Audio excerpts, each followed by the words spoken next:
Warning: the following program contains subject matter not suitable for a younger audience. It contains offensive language and opinions. Stop it! You're acting like a child!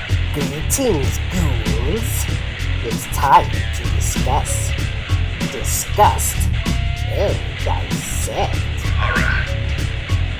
No normal mind can imagine. I'm gonna die here.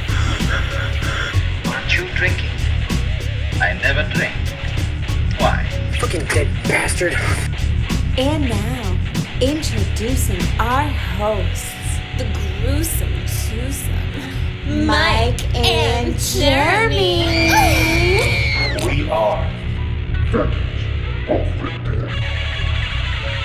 they're dead. They're all messed up. Let's see how far we go down this rabbit hole. It's Takeover number 3? Three, I think. Yeah. Maybe 4. We are We have bad not memories. fans of the dead, and we are not Mike and... Jeremy. But we are here for and as and with and continuing and impersonating the fans of the dead gentlemen. Mother effing takeover, bros. Mm-hmm. You have Anthony, of course, and Marcus, of course, of Hey. heavy metal over a six-pack. What's up? And we were given another movie from the boys at Fans of the Dead, and we're gonna talk about it and some other stuff, and put our hot dog in some stuff. Oh yeah, we're gonna cook up some amazing glory of gloriness. And cook up something. So the movie we have today, which is given to us and fitting, I guess. I mean, it's music based, right? Yeah, So definitely. it's on definitely. the punk end of things, but we have actually before we start, Marcus, how's it going? It's going, Anthony. It's going. I made a chucklehead move today. Mhm. We had a little bit of a snowstorm, a snow event, We if did. you will, the last couple of days. Mhm. And this morning was absolutely beautiful outside. It was. Like beautiful. Like the Mm-hmm. trees are pretty. Like they're like glazed over. They had that nice like icy cool looking thing. And I consider myself a little bit of a. Oh yeah, definitely. I consider myself a little bit of a photographer. I'm dabbling, trying to dabble a little bit. So I went and grabbed my really expensive camera to figure I'd bring it out with me. But the problem with my camera is it does not work if you don't have a memory card inside it. All the Yeah, memory that'll- cards that'll happen do to be on top of my computer right now because I've been editing photographs and trying to catch up with the band photos and whatnot. So yeah, I did my chucklehead thing today. Other than that, I am fantastic. That's good. That's good. It's good time. About yourself, bro. What you been up to? I work a lot, so that's something. But holidays have passed, and we're slowly rolling back into normalcy. Our Christmas tree is still in my living room, actually, and I've yet to get it out because no one will take decorations off of it. So you must be a real tree guy. Yeah. I don't know how it's still alive, but it's still okay. I mean, it's sticky as shit. We had like a super sticky tree this year. Like any part of it you touch, you're just instantly covered in sap. That's great. Which it's like my least favorite thing to be sticky. Especially wonderful when Anytime. you own pets. Like a tail can like swipe across. and, like, We've been lucky. My dog's afraid of everything, so she kind of avoids the tree, and the cat just like eats the needles off the ground, so it's not as bad. Oh, that's cool. Saves a vacuum. Yeah. Some effort. Sorta. Yeah, that's cool. Yeah. That's cool. So that's been. I feel your my life. I feel your pain. My tree is still up as well. Okay. But it's like a whole thing. Like when it gets put up and put down, like I have to like be there and present and alert and awake. And They usually are our daughter's involved with like ornaments, so like she's kind of be like, oh, you gotta take them down, and it just hasn't happened. it's one of those things that I'm supposed to participate in, which I absolutely love. Yeah. It's like just put the I put the lights on the tree. They can do the decoration. It's like yeah, I'll stand it up. Like you do whatever you want to do with it Right. up to that point. Then I'll take it down because I'm taller than all of you. Pretty much. I understand my role. But it's like, oh no, don't you want to? You have to do the star. Star. Again, the tall thing.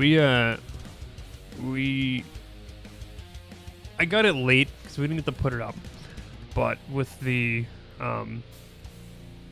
exception, well, that's not the word. The permission, there we go, of my wife. I've got a Mario star for the top of our tree next year. Awesome. Yeah. I was like, can I buy this? She's like, yeah, you can do that. Cool. Connie would never go for that. So, this is a highlight to my tree. Mrs. tree life. Gauthier would not be into that. Yes. Yeah. But On that note, let's delve in this movie. The movie that was given to us is called Uncle Peckerhead, which I haven't figured out the uncle part now that I've read it out loud. he was never referred to as Uncle at any No. given point because like you would get to a point in the movie where you're gonna be like, oh, it's just Uncle Peck, or like, Yeah, like but it, like it his, just it the never, word Uncle never came. never actually came out. I guess it was just more of like the visual of the old timer that Like was older guy with it, but not related, there but was, like- kind of related. right. That and all older people refer to themselves as like, oh, just old Uncle Mike, man. You know, It's like- a weird side note. So I do a lot of Indian catering, and I've been kind of dipped in the universe, which is the Indian culture, and they actually call like others. Usually, if they're a man, it's a respect thing, but they call him uncle, and then women they call auntie. That is weird. That's a side note that I've decided to share with everyone. That's very weird. You know. Because my first reaction would be, it's like, you're not my real dad. But I've noticed that everyone calls the other male uncle, and vice versa. You know, same with the auntie thing. So Yes, sir and ma'am, I guess, are out the window. yeah, I know that's just what they. We're all family here. Yeah. So this movie came out in 2020, so 3 years ago now. It was directed by Matthew John Lawrence, and writing credits go to Matthew John Lawrence. It's a small cast. I mean, in theory, you have the three main peeps. Well, 4 if you count Peckerhead. But you have Judy, Scott, and Max, which are the... I'm sorry, I read that wrong. Judy, Max, and Mel. I apologize. Which are your band, which we kind of follow on a road trip. Punk band, right? I feel punk feels right. Yes, and what started as more of a hardcore punk kind of turned into My Chemical Romance. It got pretty later on. It got less angry. Like, yeah, later on they definitely they definitely transitioned. But no, cast definitely small. Like you had your main van, a few victims, if you will, and then one rival band. Yeah, which we'll get into a little bit later. So I don't have the physical copy of this, so I'm going off the actual like description that's on the IBM. Is that how you said it? I'm sorry, IMDb, not IBM. We know what That's you're something talking else. I'm glad someone does. That movie site. So when a punk band scores their first tour, life on the road proves tough when they are joined by a man-eating demon as a roadie. I mean, that's it. I mean, that's how it So rolls. scoring the first tour, I would use that term loosely. I'm starting to think now that I think about it, like all their various stops. I believe there were 7 in total, which we did not see all 7. But I'm feeling like it was the same promoter that was setting up all these cruddy venues. Supposedly, but then like there was like the promoter that they first met, and then which wasn't a thing, and then they had like another one. Yeah, he was running a showcase, if you will, for the one band. and only one band was on the bill for said showcase. Yeah. Yeah, your band is getting showcased. You guys have 3 hours of material with 15-minute set breaks. Played at a band once that had 3 hours of material. It's exhausting. We did. It's terrible. It's not fun at all. It's very long, and it's exhausting, as Mark said. Before we go into this, we have to do our insert sounder here. This is a recipe for disaster. So, in fans of the dead... What's the word? Normalcy? Yeah. Like that? Normalcy? We had to think of a recipe for said movie in which we watched. Now, I mean, there's plenty of gore, plenty of kills, but there was a scene that me and Marcus both talked about a little bit during the movie, and it's like their first kind of meal together. It's not like a diner, and there's like a spread. I mean, there's like onion rings, there's like strawberry pancakes. There's a cheeseburger. Yeah, but then there's one plate that was kind of like off to the side, and Marcus actually pointed it out, but it literally looks like a hot dog covered in like a yellow sauce. And I guess being partially breakfast, partially like a lunch, so I guess a brunch in theory. We've kind of, I think I put out the word, it's like a hot dog Benedict. So, I mean, yeah, that's what we're going to do. We're going to do a hot dog Benny. So you have a hot dog, probably grilled. A little char wouldn't hurt, right? I mean, I would definitely put like a little char because you got to think if you go like with an Irish Benny or even like the traditional Benedict, the Canadian bacon is going to be like a griddle skittle. Sure. A little griddle seared, I should say. I don't know what skittle is supposed to be in the food world. So, skittled. Yes, I would definitely do like Seared. a grill sear. Okay. I might even go as far as cutting my hot dog in half. Ooh, yeah, open that up. It was not this way in the movie. No, it was a whole dog covered in sauce. Yeah, you could definitely open that up. I mean, in theory, you could also put that on, like, you know, your biscuit or whatever, your English muffin. Yeah, or a well toasted. I mean, you might be going like a Coney Island style hot dog bun, like just kind of cut in half, and then like maybe like butter griddled. Ooh, there you go. Like because you got to get like that firmness on the top. That way it doesn't just completely soak up all the moisture. Right. But you want that softness underneath. Absolutely. That way, when you start cutting into it, like you know what's That way you have some more than just the. It's like I guess it's like an Irish sausage and gravy, right? In theory. But I am a big fan. You got to get that layer that you actually put the food on, so it doesn't just absorb right in. Correct. It's like nobody's eating hot food on raw bread anymore, folks. Right. You got it. Yeah. It's gotta have a. That's pedestal. serial killer. Yeah. I mean, now have you made hollandaise sauce from scratch? I have. It sucks, doesn't it? It's a little bit of a pain in the balls. It is. It takes too much attention. It's a lot. It's a lot of like forearm strength Like involved. Well, I personally, I'll definitely go with the electric beater. That way, yeah. I can kind of just control the butter drizzle Yep. and like You can cheat a little bit with that, yeah. and because what's that word? You want the emulsion. Correct, emulsion. The emulsion has to be right. Or else Otherwise, it's you just like you have a it's broken and you it's have bad. a broken, separated, creamy mess of hell. Yeah, that's not good for anybody. And so I feel like if it was like a hot dog Benny, like so you normally put like a smidge of like lemon. I wonder if you can kind of cross that with like a pickle juice, like something like Okay. like a Yeah. like a It's still an acid in theory, so or yeah. even a dash of dill. Like throw a dash of like dill. Definitely a little like, bit dill in there. Like a dill Yeah. seasoning in there. Absolutely. Like do the lemon like a lemon dill. Okay. This might actually work. I'm gonna have to. Yeah. No, I mean, this is as like fusion as you can get. As much as we're making fun of this, No. This could be something. like this could be like an actual like the fridge cleaner that I made this morning. It was like a cheeseburger with a fried egg, some bacon, a lettuce, a sliced onion, and I had this avocado mayonnaise just hanging around with a couple dashes of hot sauce. I'm like, Done. I call it the Super Duper. Super duper. The Super Duper fridge cleaner. Like I always use the thing at work. So me and one of my employees we're very Polish. So we're like, it's fusion, but as the Polish consider it confusion. So that seems to work well. All right, so we got a hollandaise. Yeah, I like the lemon dill idea. I don't like straight pickle juice idea. I mean, I don't know, it's that too can- much. Yeah, that gets. I think it might be a little much. So excuse. So yeah, a dash. Excuse me. A dish. A dash of fresh dill in there. Yeah, no, I'm over that. Are you how do you like your poached eggs? Are you a big poached egg fan? I do. I've never been huge on the yolk. Yeah, it varies. I'm a medium poached egg. You like it a little bit, but not fully mush. Yeah, like you give me don't like a like little, like a little. I don't want it to necessarily like completely like turn into a bowl of soup. Like when you touch like the outer Sure. edge of it. Like I know that's like you can have some body to it. yeah. I'll Take a little drizzle. a little lot. no, absolutely. A little drizzle is absolutely fine, but maybe So just then like, it's just you like know, the core of it. built-in sauce. It doesn't have to be like ugh. Yeah. Like you're literally just eating.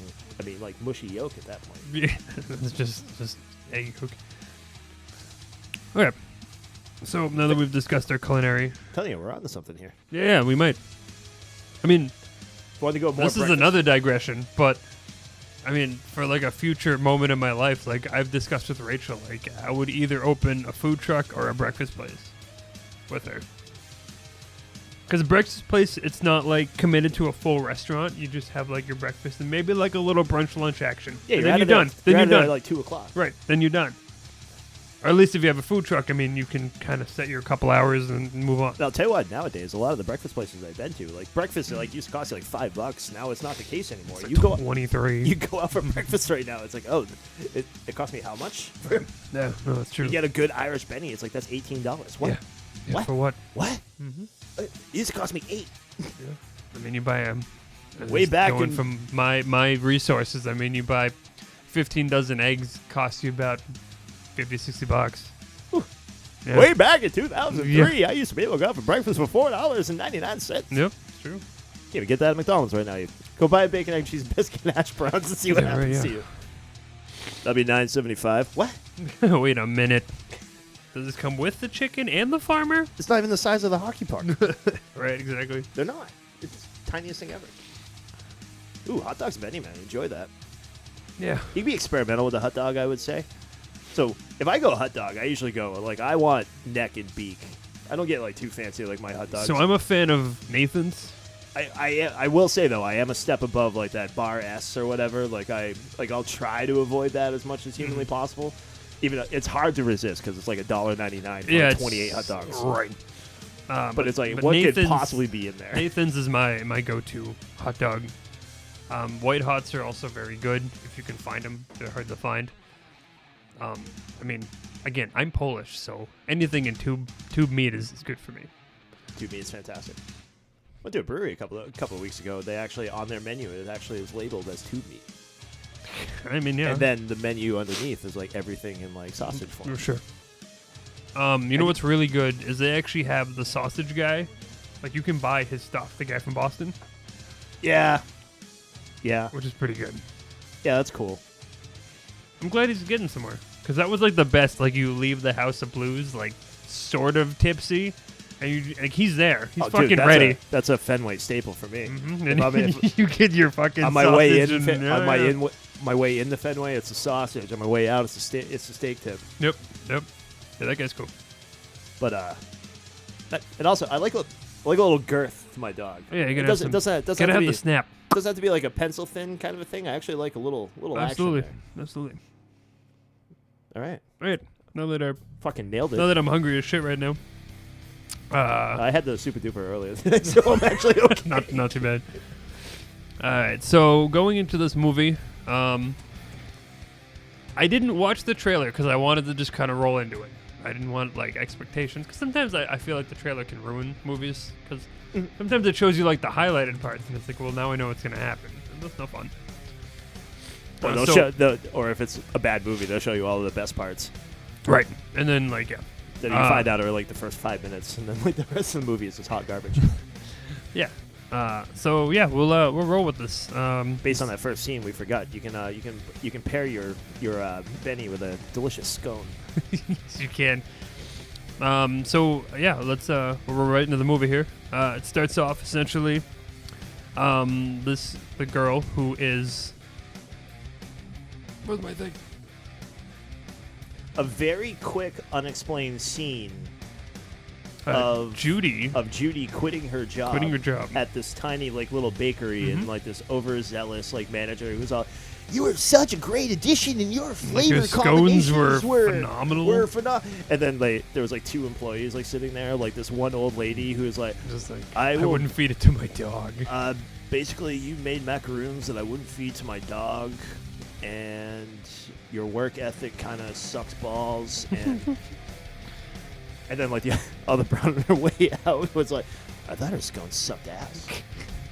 Well, the praises, or sort of praises going on. Judy keeps noticing that they're removing a name from an upcoming show. Essentially, one of the bands is dropping out. So upon her departure from this, from that thing, what's that thing strange called? moment, That thing that they hang in front of the. Oh my banner? god! Up in Lights. No. What the hell is Yeah, that? Up in Lights goes to my brain. What the fudge is that thing called? I'm so embarrassed right now, but it doesn't matter. It's like the old school like theater ones where it has like the actual like letters you pop up manually. But so she goes over and was talking to the guy, quote unquote annoying the guy, essentially being like, oh, you should listen to our demo because we'd love to be. You clearly need someone to fill in the spot.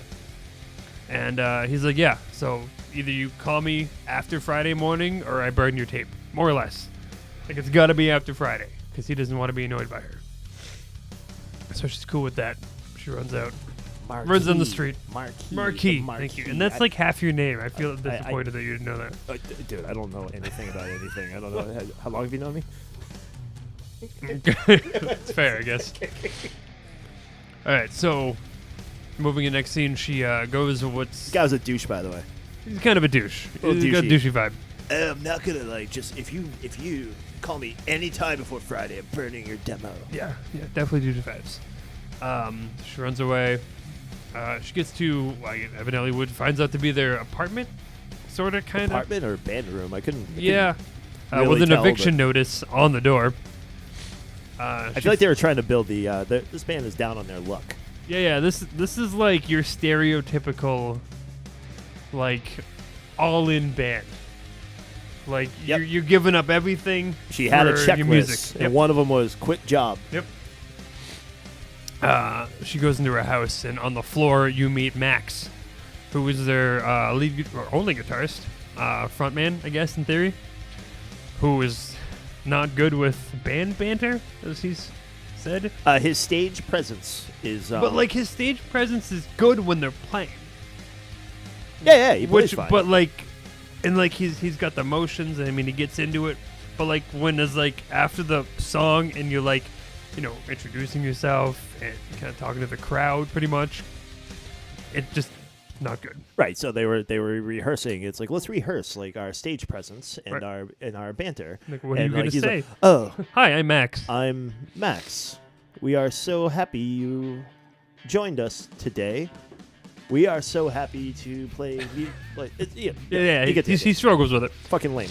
Mind you, Max is laying on the floor. I would assume hungover at 4:00 in the afternoon, right? The kind of the time. And then upstairs is Mel, who is the drummer, who is I guess stereotypical gothish. Like, the fact that you like get deep with things, like post-punk, post-apocalyptic. Yeah, like she knows the end of the world's coming. I'm just angry at the world. It doesn't matter. Death is everything sucks. Yep. You suck. Nothing matters. Blah blah blah. Pretty much. So this is the trio in which we're gonna follow through the whole movie. So they're kind of talking about their tour and stuff, and like Marcus said, there was a checklist with a quit job and whatnot. And so the next thing that, as they're leaving, they do, like as Marcus said, they were talking about stage presence and whatnot, and come to find out their van is white, Dodge, Ford, whatever. Yeah, typical like soccer mom van, is just being taken by two people. Repoed. So that leads into looking for I guess, your quote-unquote tour bus for this a tour. new way of actually doing this, like actually creating flyers and putting them on windshields, asking if we can borrow your van. Windshields of vans being like, can we borrow your van? Which that's new to me. Maybe that's a thing that I don't know about. I've never had to borrow somebody else's vehicle before, no, so I can't say I would say it's I've never gone the flyer route. But with this being said, this introduces maybe our most important character of said show. Yeah, they throw it on the van and then pops out of the back. Who happens to be sleeping in said van. Yeah, which is known as, which we don't know till a little bit later, but Peckerhead, played by David Littleton, who actually, and I brought this up to Marcus, and R.I.P. because I know he's passed, but he has that Sid Haig vibe. And I get that through the whole movie, and the accent, it's very well done. A lot of pretty much the appearance, but yeah, minus the beard and stuff. But he has that southern charm that he rolls with. Oh, that accent was on point, and I'm not even gonna try to, because I vehicle. All my accents turn into Jamaican leprechaun, so I just can't do it. Essentially, he's asking about the flyer and this is personal property, and they try to leave, and then he ends up like meeting back up with them, and is like, look, like, you know, He sees the essentially police. he's homeless. He sees is the idea. police drive by, and he's like, because like they're like, oh no, like this is like a little bit weird for us. He's like, well, this is basically my home and private property. Mind you, and I missed it, but at the very, very beginning of this, there's a small scene of him, like, of somebody, like, removing a jawbone from, like, a corpse and, like, eating it. You don't see who it is. It's from, like, behind or whatever. I'm gonna go on a gander. It might be the owner of said van. It's pretty obvious. So essentially, he's like, hey, you know, I could be your roadie. Throw me a couple bucks. I'll drive you wherever you want. So they kind of like, you know, yeah, I mean, we're going on tour. They need this van. Fuck it, let's roll. Very reluctant by Judy. Yeah, and then they pick up the drummer and stuff and kind of like sit in the car, starting to go to their first venue. Upon arriving, there's nobody here at this venue, which technically Marcus and I have an experience with. I'm not gonna pick on the club. No, But absolutely not. We've all been at the club where it's like, listen, when you're a new and upcoming band and like you want to get out there, you're excited, like you're gonna be 10 minutes early for everything, and like then there's just gonna be a venue that's just gonna crush your soul. Because you're gonna, it's like, oh, they said load was like 5 o'clock. We need to be there at like 5 o'clock because there's gonna be like this, like they're gonna roll out the carpet. They're just gonna carry all your shit in, and you realize that is not the case whatsoever. You are at some shit ass club where your bartender is gonna be the owner of the place. Yep. The sound guy is gonna come 5 minutes before the actual show is supposed to start. And that door may or may not be open. And like when you open it, there's not gonna be any excitement when you show up. They're gonna be like, hey, what's up? Are you with the band? We're with the band. Like, oh yeah, that's right. We got bands playing tonight. Yeah, it's So we get it. It's one of those feelings, like that new band thing, and like I'm telling you, your soul is like crushed at that point. It's 'cause, well like, played, and like they understand that aspect of it, which is cool. So this was pretty much done. And you got like this fat douchebag that's like Yeah, because sitting somebody in, like like, an shows up office, later. like, Well, so eating a sandwich one shred of a lettuce at a time for some reason with his left hand. So before Judy actually goes in, they're all kind of like in the back, and she finds in the glove box, which they thought was heroin, because it was needles and there were bottles, and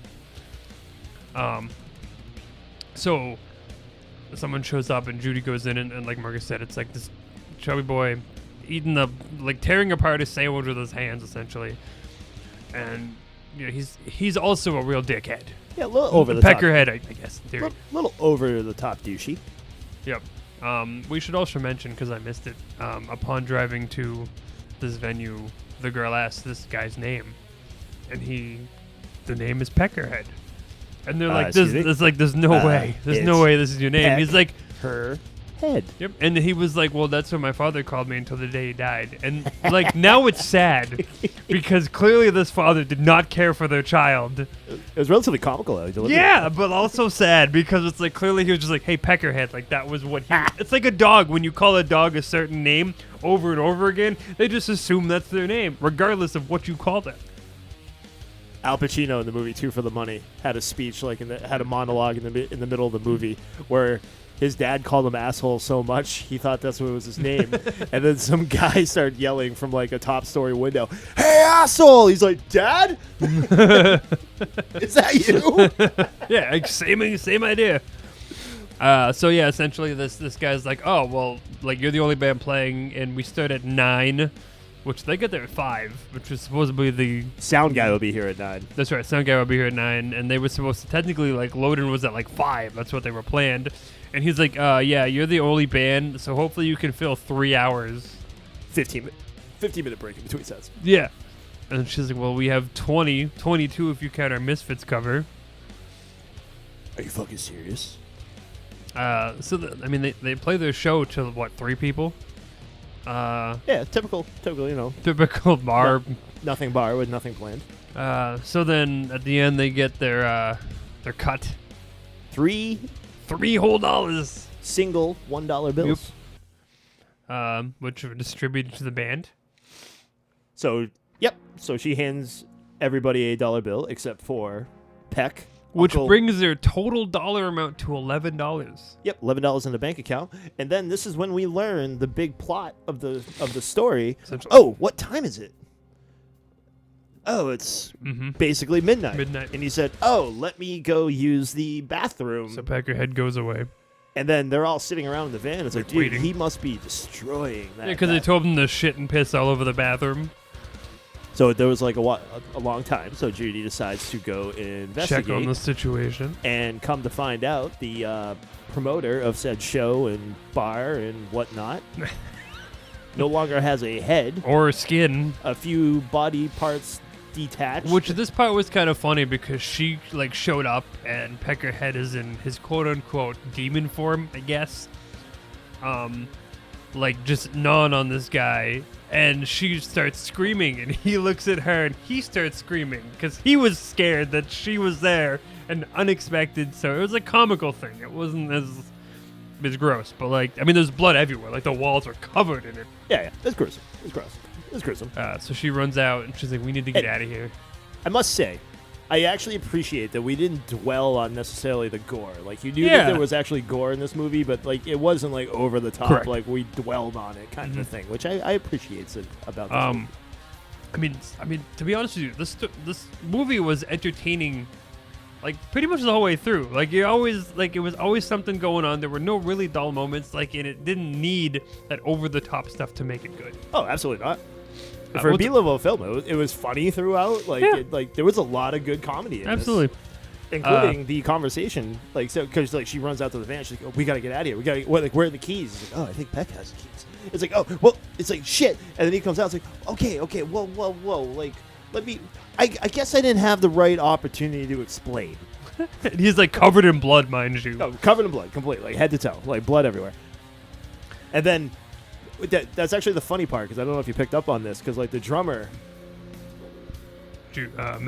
Mel. the drummer Mel is like, she's like, he killed that guy. He was literally like, he killed that guy. Oh, so that'd be And she's Judy. like- Judy was the one that was saying that. Like, well, Sorry, Judy yeah. said that, and then Mel is like, okay, did you really kill that guy? He's covered in blood. And he was like, well, no, he's alive. No, he's very alive. She's like, I'm gonna go check it out. And then he's like, okay. Well, the funny part before we jump into it is that they're going back and forth between Peck and Judy. He's like alive, and she's like dead, and he's like alive, and then I think Mel was just like, everyone shut up, and then they're just like mouthing it like they're not saying the word. Yeah, they're having a mouth fight. It was great.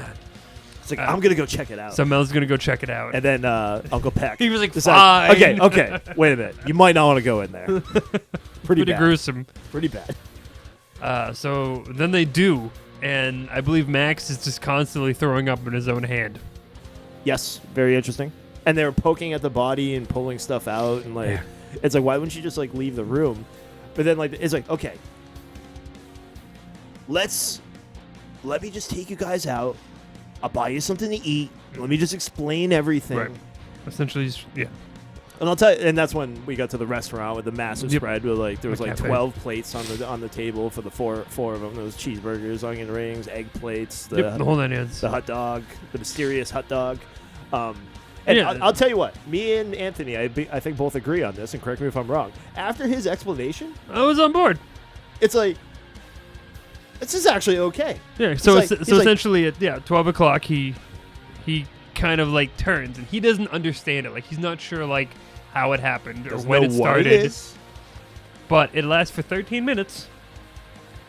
And he was like, this guy was a douchebag and like you guys wanted the money and like he kind of screwed everybody. And you guys are my friends. Yeah, like, and I wanted to help you guys out. Which, I guess, in fairness, this entire movie, he has been very good to them. Oh, absolutely. Tell me I'm wrong. Like, I mean, No, he's no, been absolutely. a very good roadie. Like, the best roadie. He was great. He had, drove, like, a handful of bills that he got from that guy.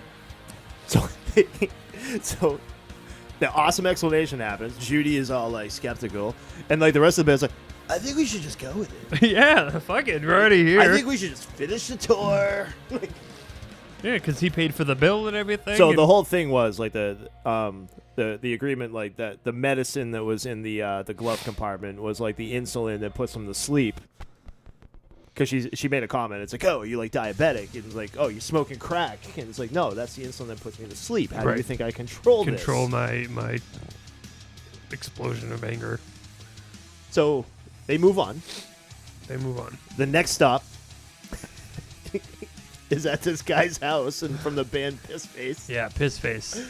Which they meet their bassist. What did he call him? Blowjob? What the fuck what was the nickname? I don't remember. Blowjob Face? Blowjob Eyes. Are you guys talking about Blowjob Eyes? Yeah.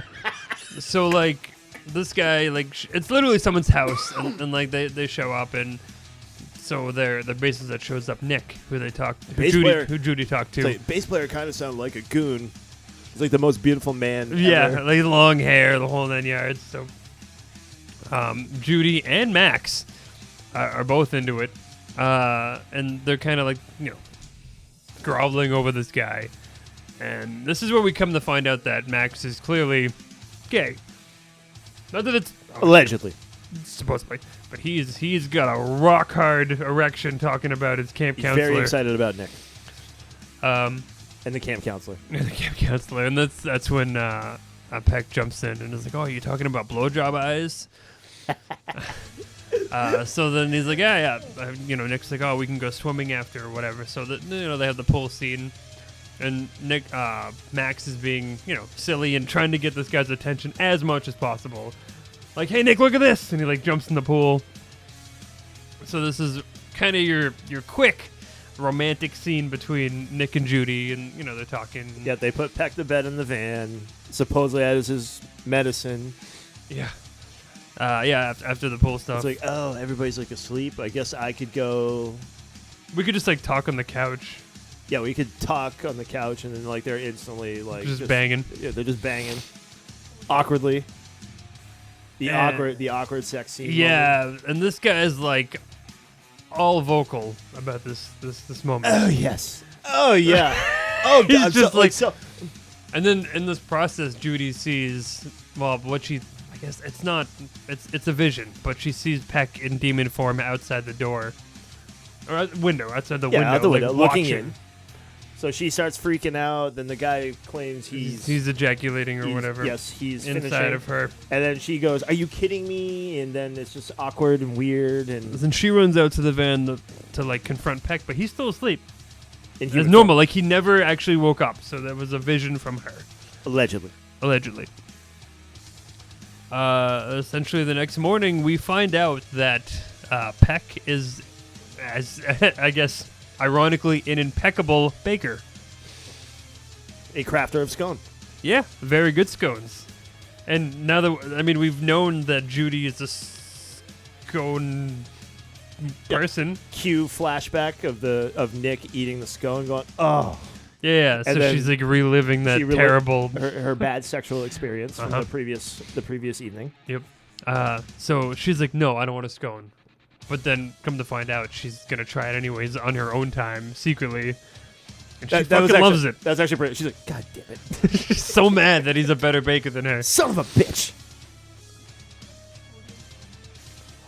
I don't feel like they highlighted this show the next day. I might be wrong. So this is.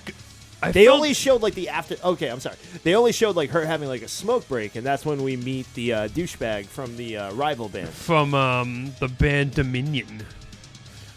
Is that what they were called? Yeah, that was like the other band guy. Yeah, this dude's got like a 4-inch hoop like hanging out of his nose, and like like that faux hawk action from like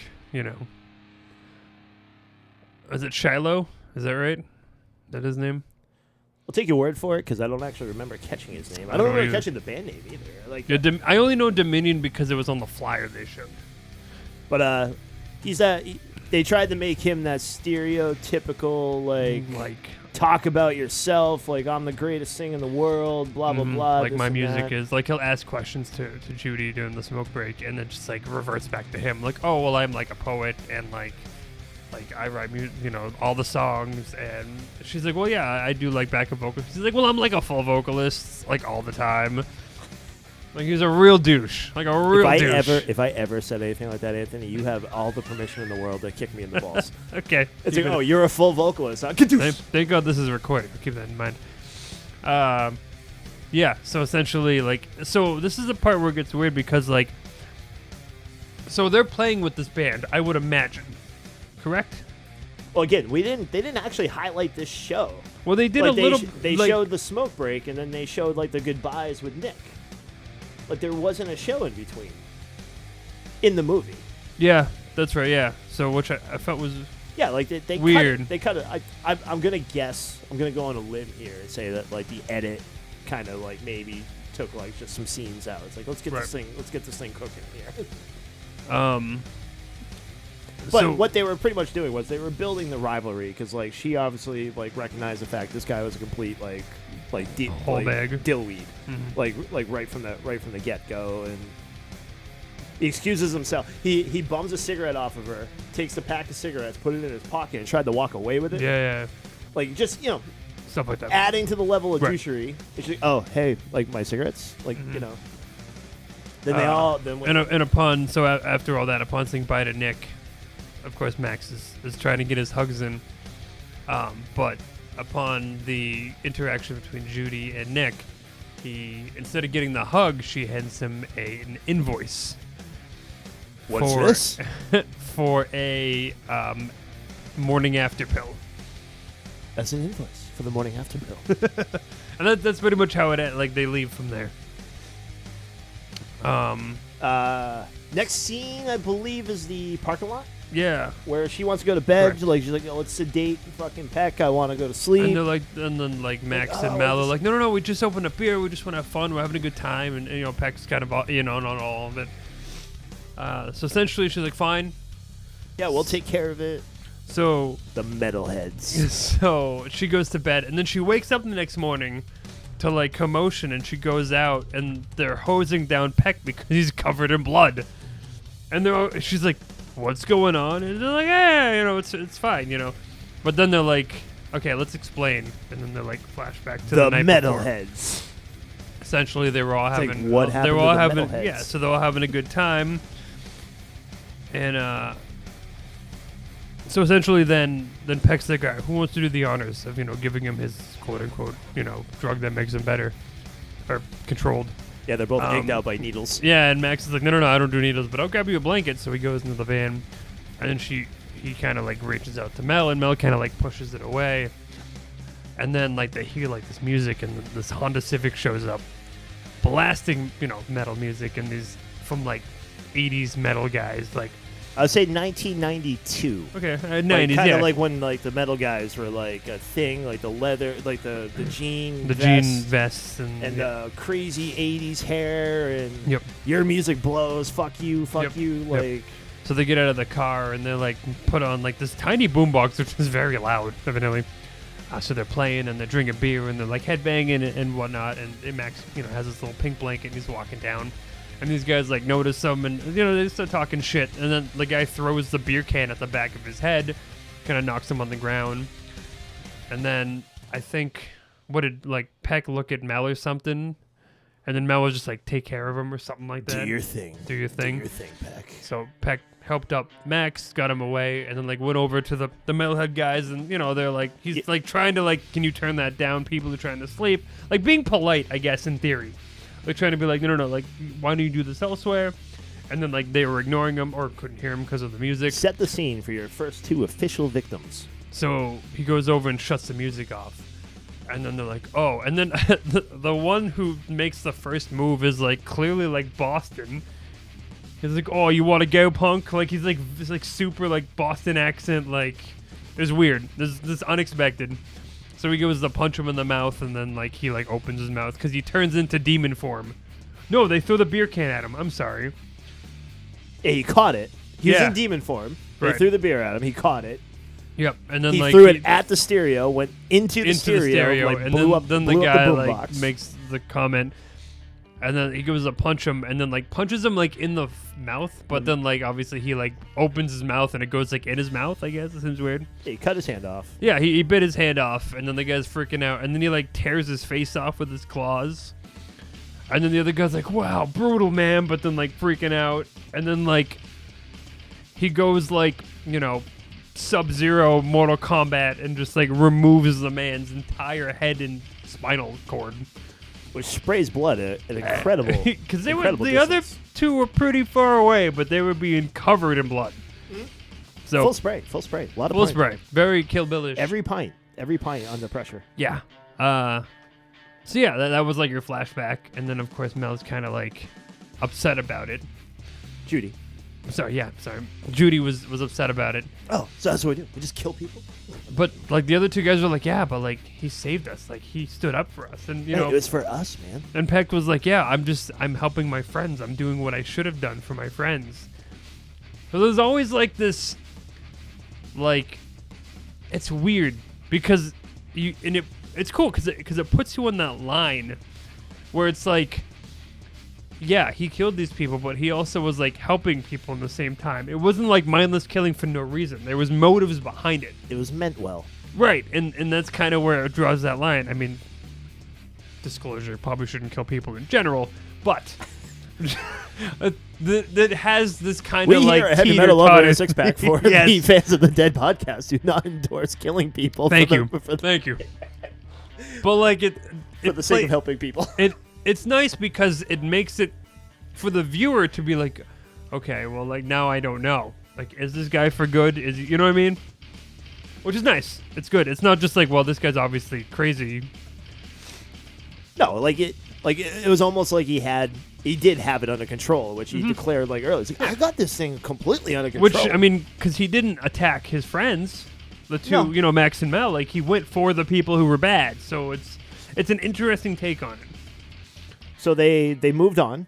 They had the interaction with the rival band again. Yeah, so they're in the they're in the van, and I assume they're at said venue, and Homeboy shows up with his spiked hair and his bull nose. This is basically our town, and we heard from the promoter away from home that you're the headliner, so we're just going to tell them that this is a mistake. And then, of course, Judy holds her ground. Yep. And that's actually the show where you can actually see, like, Peck's involvement with the band, because, like, he's sitting at the merch booth, and, like, he notices, like, people are just, like, standing around talking, so he actually gets out there and kind of, like, urges them up to the stage and starts, like, dancing around and stuff and try to create some excitement. It turns into their best show ever. And yeah, which is cool, because at first, well, this is kind of where you see firsthand that Max is not good with the crowd. Like, they finish the first song, and he's kind of like, right, like he's not winning the crowd. And then, you know, Mel's just like, let it roll, let's go. Yeah. And then Peck notices that nobody's paying attention to them, so goes out of his own way and starts like moving people to the front while they're playing, and like moving this and like getting people up in the crowd, and then to the point where actually everyone's involved. Yep. And you know, obviously he's involved as well. And Judy ends up having her best show and everything like that. And this is kind of like wow, he is like it's where helping us. It's where the bond between Judy and Peck starts. Because of the next scene after that, they're in the hotel room, and you know, he's outside, and she kind of like makes kind of like, this is like the resolution where she's like, you know, I know we haven't seen eye to eye, but like, you know, I guess like a thank you, you know, I'm sorry, like this is kind of like leveled out. And he gives him a beer. She gives him a beer. They chat. He goes, it's like, well, I'm off to hit the sack. Like, obviously at this point she's not helping with the sedation process. She's assuming that he's doing it to himself. And then the next scene is the next morning. Everybody's hungover. They all go out for coffee. They go to the next venue. So they go in the van, and they're kind of like, where's Peck? Like, why isn't he here yet? Yeah, he was behind. Out there. And then he finally showed up and was like, oh, yeah, sorry, I was late. And then, like, they got in the van and moved on. No problems. Now, just a foreshadow, this is also... Essentially, we didn't see these victims, but these end up being the next victims of Peck because he took out some hotel employees. But we don't know that yet. But what we do have is the next venue, which is at like some tiny bar, it's a house, like some log cabin kind of a thing with the rival band. Yeah, and they play first. Yeah, so we get to see the first time of this Dominion band, and it's bad. Yeah, it's like slam poetry meets. But then the horrible backup screamers and- singer was like, Yeah, so they were purposely bad. yeah, I'm gonna and then say. everyone's like just staring at him like what are we listening to? But then the band, which by the way is called Duh. Yep. Don't know if we mentioned that. They get up, they play a good set. And mind you, before where Peck shows up in the morning there, Judy writes on Max's hand like what he should say.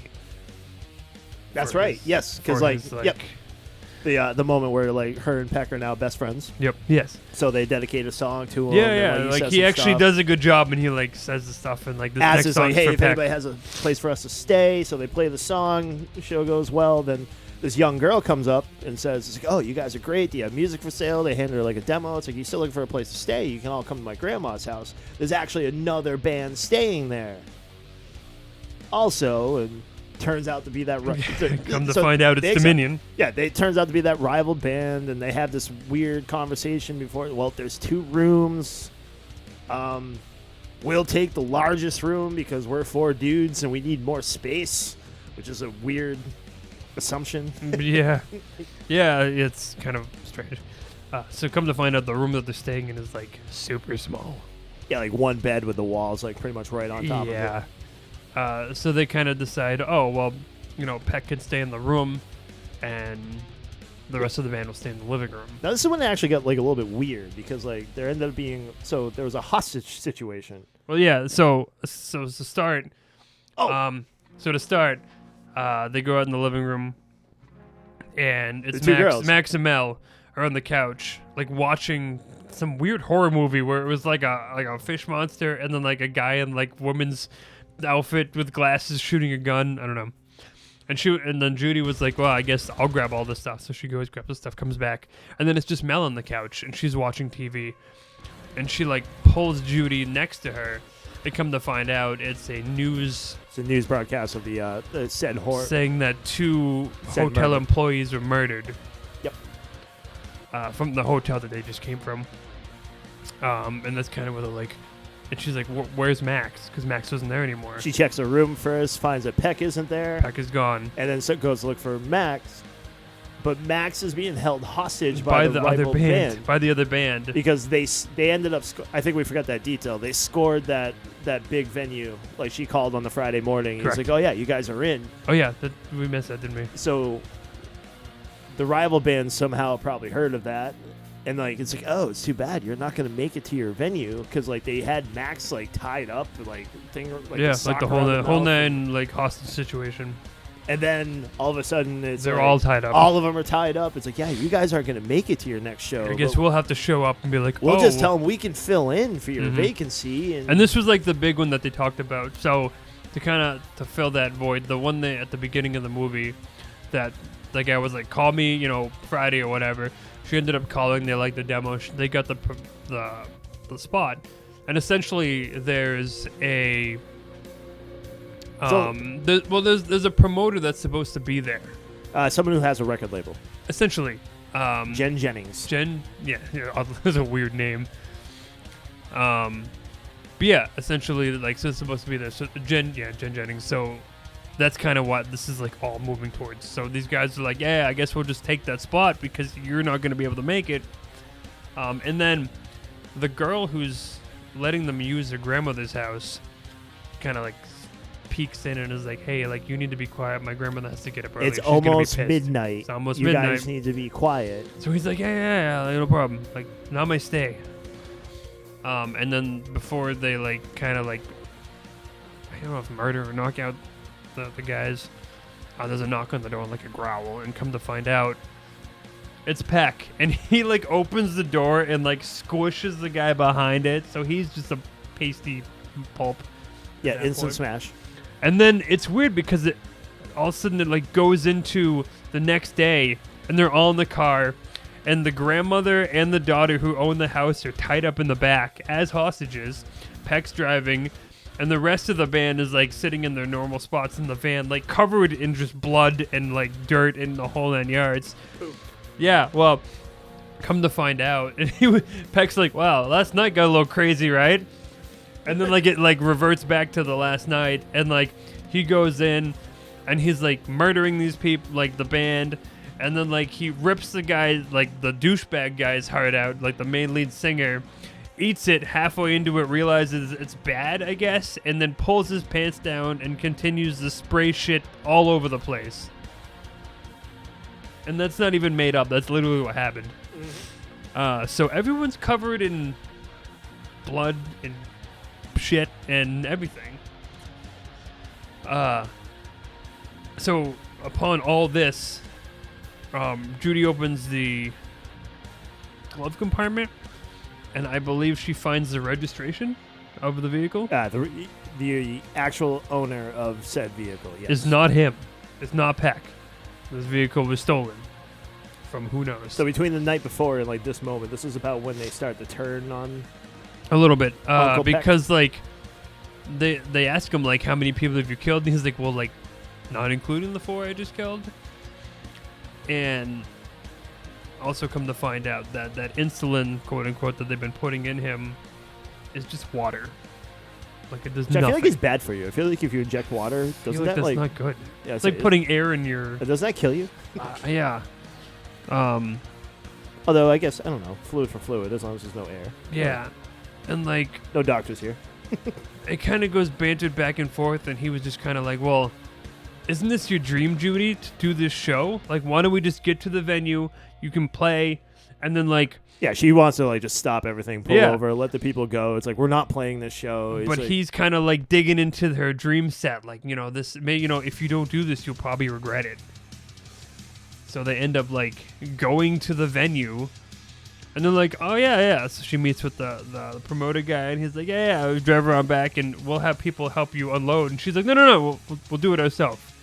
Obviously, because we have 2 hostages in the van, and everyone's covered in blood. So they're kind of like in their changing rooms, right? green room. Yeah.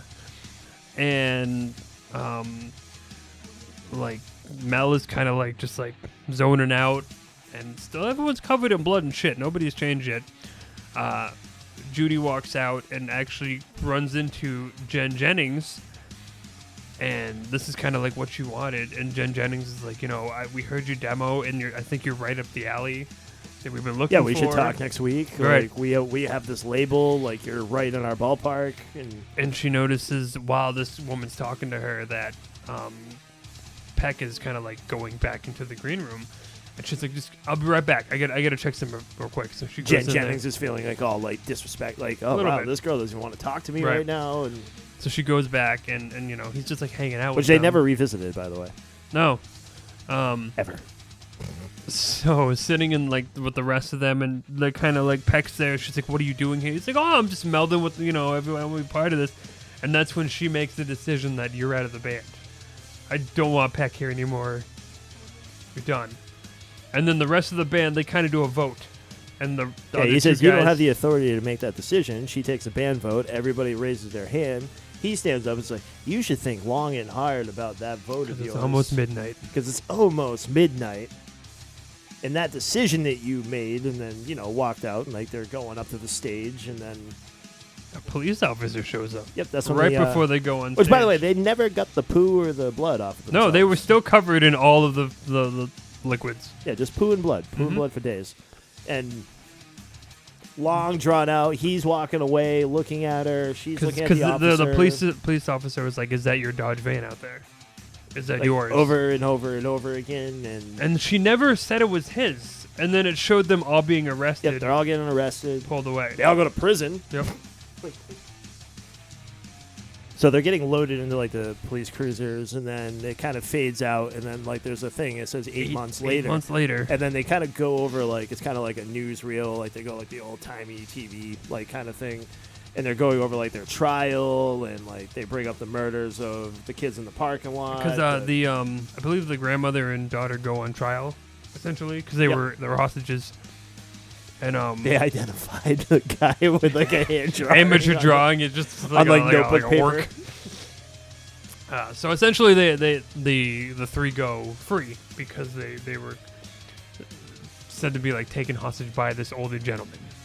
But now they're popular now because like it's like this New Jersey punk band that's like that, you know, et cetera, blah blah blah. They had this whole profile thing, so. I guess they played the same venue. I feel right. Didn't feel like the same venue. I thought it was just like kind of like a smaller, like kind Maybe. of like club kind of a thing. Because again, we never get back to Jen Jennings or Nope. like the opening, like how successful they really are. But there's a few people at the show, like you know, a handful, like as many extras as they could probably pull together. Yep. And she, at the end of their set, Like, she I guess in the middle of their sees- set. I don't She know. sees him In, like like, in the the back crowd. corner, and she looks down at her watch. It's 11:59 It changes to 12. p.m. Changes to 12. Her alarm starts going off, and then she kind of freezes and stops playing. Like the other two are finishing the song, and then you hear these noises that sound like people screaming and like yelling in pain. So I mean, you just assume that It's a because he's weird there, thing. but yeah. he's not there. But like, yeah, and because then it's weird because he's she there had that again vision in demon before. form, and Yeah, and like, and then it ends. Like that's it. yep, they fade to black. So they leave it. They leave it for interpretation. And it I mean, could it be left for a sequel? Maybe. I don't know what else you could do with it. I mean, they did the journey that they wanted. Yeah, look, it ended oddly. It was weird. It's I definitely felt it. open. I felt it was abrupt. And like it just kind of like Yeah, you hate to say it, but they got to a point where they didn't know what to do with it anymore. I feel But a little bit What I can tell you that they didn't do, they didn't officially kill the villain. Like right, exactly. Like they never stopped the villain. You see him walking out prior to them getting arrested, but you yes, don't he see. was never arrested. But you don't see anything else about him other than Right. being ID'd at the court case with a crew drawing Yeah. and like stuff like that. So the villain of this movie is still at large, if you will. I mean, that's my interpretation of it. And I mean, I think they got to a point. It's like They didn't know how to end it. I feel we got to get almost. out of here. And maybe that was actually the focus. It's like we got to leave it open for like a possible Could be. like Could be. sequel and like kind of a thing. Like I mean, I guess overall, like I said earlier, like I enjoyed the movie. It was a fun ride. I mean, there As was far no as- moment was I bored. as far as a B-level movie, like Yeah. I've seen B-level movies. It's like, wow, man, that was just rough. And none of it was cheesy at all. Which it was nice. actually comical. Like, Yeah, there like were it was things that like were- it felt legit. Like it you kind of like not even like because a lot of B movies it's like focused on like kills. Like that's what people like. But like there was actually a story that was interesting, and you kind of like wanted to see what happened. And like even the characters you kind of like felt with a little bit as well. yeah, like he just ate some guy and he actually made it comical. It's like, okay, well, let me explain. Yeah, yeah, And then like- you sit down. It's like, okay, I relate to that. But it wasn't like I said before, it wasn't mindless killing. There were like reasons behind it. Like there was a motive behind it, and like it was all good. But I mean, personally, I felt the ending was kind of like it felt like The emotions towards the main band and the villain in the movie, who turned out to be the villain in the movie, like I felt changed too quickly. yeah, Like they accepted him too quickly, and then they casted him out like too Yeah. quickly. It's like, dude, especially the first two, like Mel and Max, like literally saw this guy like eat people like prior to like the murdering of the rival band. Right. Maybe they just didn't like getting pooed on. Maybe like that was like their maybe level. that was it. Yeah. Yeah, like that was like their stage. It's like, okay, this is where I draw the line. now I'm grossed Like out. blood's cool, gore is cool, but like once I get pooed on, feces. No, thank you. yeah, I'm not into poo, which I can relate to that too. I'm not Yeah, into yeah. feces. I'm not a feces guy. I mean, I'm the same. Like People, pets, nothing. Nope, no poo. I'm not a poop guy. Sweet Lou cleans no man's poo. Touche. Yeah, I mean, but I mean, overall, I would give it. I mean, it's good. I know the fans guys go by brains for your rating system of this movie. Oh, what do we go up to? I forget. I mean, like I said, I had fun with this movie. I enjoyed it. I think it was all good. And the ending was a little meh. It's 6. No, 5. They go 5 brains. We Up go to 6. 5? We go 6. 6. Okay. They go 5. From a brain aspect, So we should be like 6 brains. yeah. You want to go with ours? Yeah, You want to roll with our 6 brains? We're gonna add a brain. 6 tiny brains. We're gonna They we're gonna use full reduce size. the size of our brains. They so we use have full more of size them. brains. We use tiny brains. Yeah, like less more often, like Sherman. considering what it was, B-level movie, and I was actually very entertained by it, like almost from start to finish. Like there was something going on. Like again, ending a little wonky, but maybe they come back with a super duper sequel. Stephen King-esque. I'll go 4.5. 4.5 tiny birds. I'll follow you on that. I like the 4.5. I think it's right enough where, like I said, enjoyed. The ending was, I think, the killer for me. And points lost. That's not how metalheads are. Yeah, that too. We're in the same community, people. I mean, so from the music aspect of things, it's a weird. So there was the part which we didn't really discuss, but they do like a sound check, and everything's like wonky, and it's just like drummer, I told you to play. Which I mean, personally, I've never had a bad sound guy where they're like rude. I haven't had a rude sound guy. We've had uninterested sound guys. So. Yeah, for sure. Like, it's fine. We'll figure it out. Yeah. So, yeah, well, I still can't hear any vocals. Like, I don't know what's happening. Like, you might have... The guy at the Lucky Dog is like, well, you guys literally got, like, 2 songs left. Do we really have to make any adjustments? It's like, no. It doesn't matter, I guess. That's basically what he said, because it was a lousy show. Like, nobody came. It was a snowstorm yeah. and, like, all that shit. And he's like, does it really matter? It's like...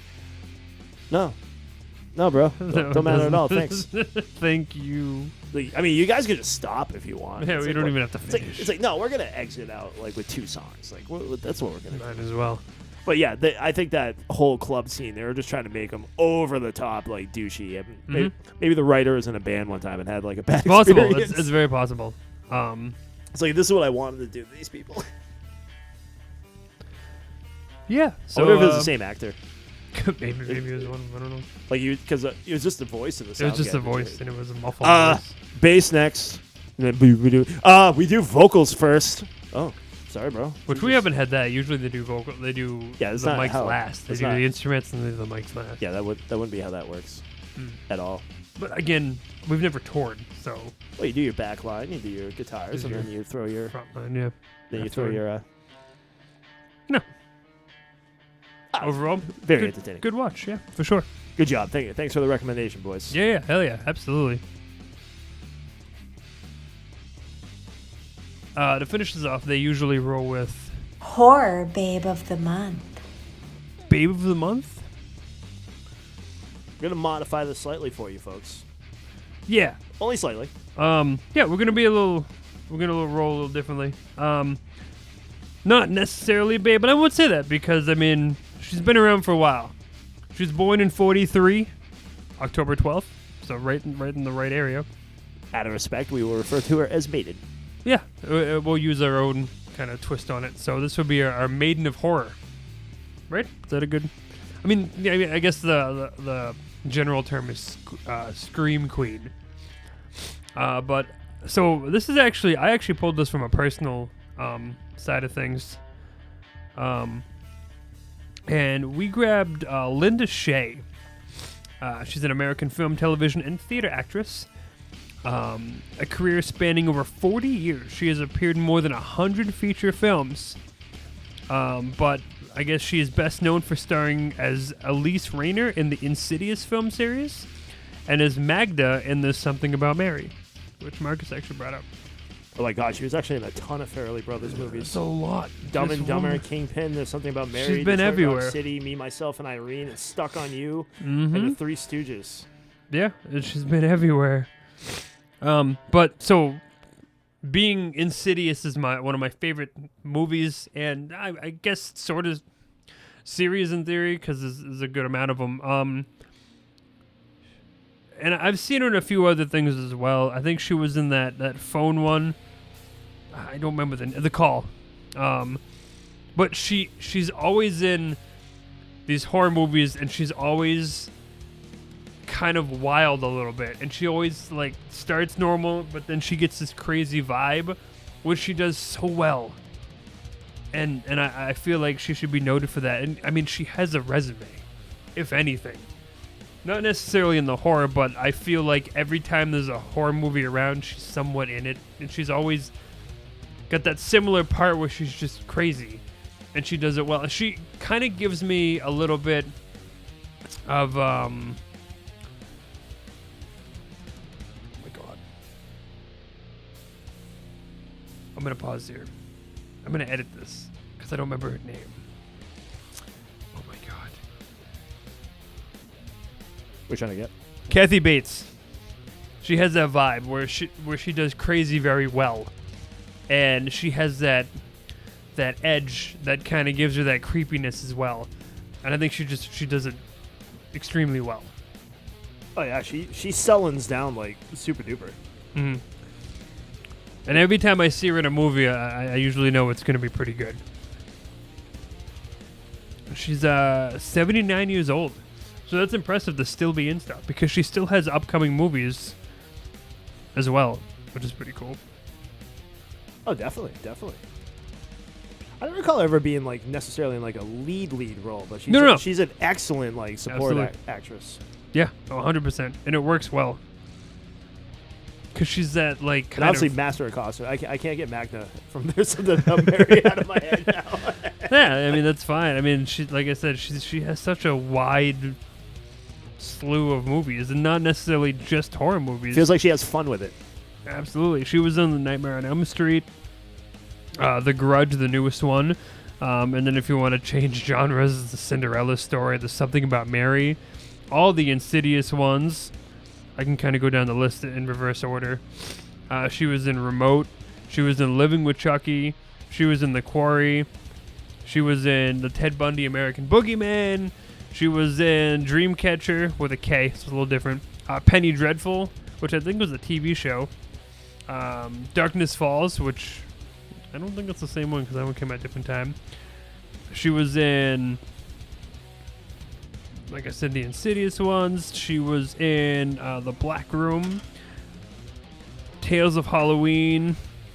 She was in Ouija. She was in The Signal, All American Christmas Carol, which, I mean, yeah. Jumping genres there.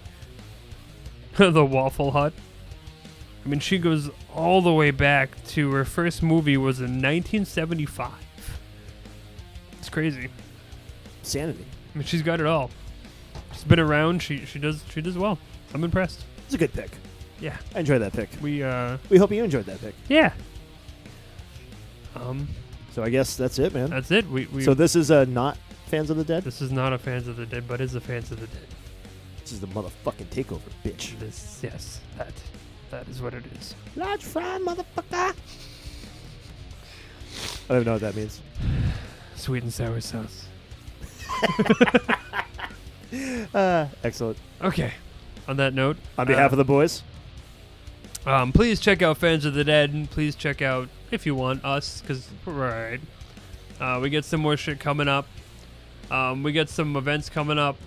Hopefully this year we get some full festivals coming up. We'll see. Yeah. We'll see what happens. It's a new year. But most importantly, please check out Fans of the Dead. They've been huge right now. They get a lot of interviews. They get a lot of people joining them. A couple podcasts involved. Please check them out. killing it. Absolutely. Metaphor intended. Yes. Pun intended. Dead people. On that note, this is Marcus and Anthony. Bye. See ya.